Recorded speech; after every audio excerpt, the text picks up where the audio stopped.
एक छोटे से गांव में दो अच्छे दोस्त रामू और श्यामू रहते थे। वे दोनों हमेशा साथ मिलकर गांव की हर बात पर बातचीत किया करते थे। एक दिन गांव में अचानक एक अजीब सी घटना हो गई। सभी लोग हैरान थे।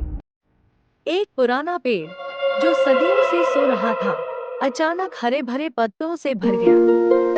वाह, यह कैसा चमत्कार है। पता नहीं, यह बिल्कुल अद्भुत है। गांव के लोग खुशी से उलझे हुए थे। उन्होंने सोचा कि यह शायद किसी शक्ति का काम हो सकता है।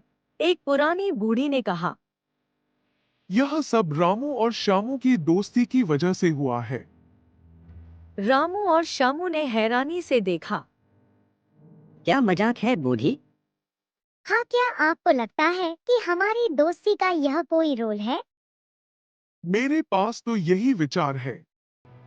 गांव में लोगों के बीच बहस शुरू हो गई। कुछ लोग मानते थे कि दोस्ती का यह चमत्कार है, जबकि कुछ लोग इसे सिर्फ एक संयोग मानते थे।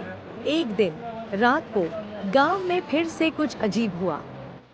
एक चमकीली बारिश शुरू हो गई, जो सिर्फ उन दोनों के पास ही नहीं थी, बल्कि उनके घर के आसपास के स्थानों पर ही थी। यह तो बिल्कुल हैरान कर देने वाली घटना है। हाँ, यह बिल्कुल अद्भुत है। गांव के लोग फिर से उलझे हुए थे। उन्होंने सोचा कि शायद यह दोस्ती की वजह से हो रहा है। कुछ लोग इसे चमत्कार मानते थे, जबकि कुछ लोग इसे सिर्फ एक प्राकृतिक प्रक्रिया मानते थे। रामू और श्यामू ने भी इस बार इस अद्भुत घटना का सही उत्तर नहीं दिया। गांव में हलचल मच गई। लोग अद्भुत घटनाओं को देखकर हैरान थे। वे सोचते थे कि क्या यह सच है। अब रामू और श्यामू भी हैरान थे। उन्होंने कोशिश की, लेकिन उन्हें इस अजीब चमत्कार का सही उत्तर नहीं मिला। क्या यह अद्भुत घटनाएं दोस्ती की वजह से हो रही थी, या फिर यह कोई और रहस्यमय शक्ति का काम था?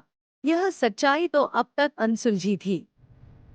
गांव के लोग अब भी उस रहस्य की खोज में थे, और रामू और श्यामू भी उसे समझने की कोशिश कर रहे थे।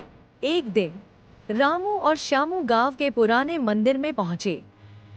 वहां उन्होंने एक पुरानी पुस्तक खोजी, जिसमें गांव के पुराने रहस्यों का उल्लेख था।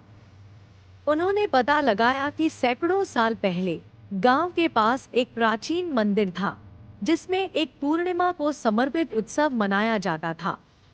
उस दिन रात के समय, जब पूर्णिमा की रोशनी ने मंदिर को आच्छादित किया, तो मंदिर के आसपास की प्राकृतिक ऊर्जा का एक खास प्रभाव पड़ता था। यह प्राकृतिक ऊर्जा ही उस अजीब चमत्कार का कारण था जो गांव में हो रहा था।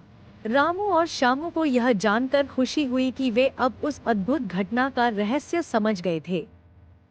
वे अपने गांव के लोगों को भी इस सत्य का पता लगाने का प्रयास करेंगे, लेकिन क्या उन्हें इस रहस्य का पता लगाने की सफलता मिलेगी?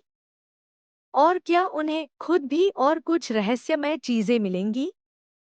यह सभी रहस्य आगे की कहानी में मिलेंगे।